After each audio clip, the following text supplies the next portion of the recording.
یلپ میں نے سیکھا کہ leaders are not only born but also made. عصر حاضر کے تقاضوں کو سمجھنے اور دین اسلام کی حقیقی تعلیمات کی روشنی میں حکمت عملی ترتیب دینے اور امت کے افراد کی صلاحیت سازی جیسا فریضہ سر انجام دینا علماء کرام کی اولین ذمہ داری ہے۔ چنانچہ اسی صلاحیت سازی کے اصولوں کو جاننے اور اس میں عملی اعتبار سے مزید پختگی پیدا کرنے کے لیے یلپ کا سلیبس ترتیب دیا گیا ہے، جس میں نہایت مؤثر،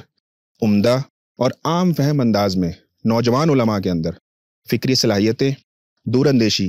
اور فہم و فراست جیسی صلاحیتیں مزید مؤثر طریقے سے اجاگر کرنے کے لیے اپنے اکابرین کی معیت، صحبت اور نصاحی کی روشنی میں نہ صرف حکمت عملی ترتیب دی جاتی ہے، بلکہ نوجوان علماء کی ذاتی اور شخصی ترقی میں مزید نکھار پیدا کرنے کے لیے بھی نہایت عمدہ طریقے سے ہوم ورک کروایا جاتا ہے۔ شکریہ یلپ، شکریہ تعلیق، اسلام زندہ باد، پاکستان پائندہ باد۔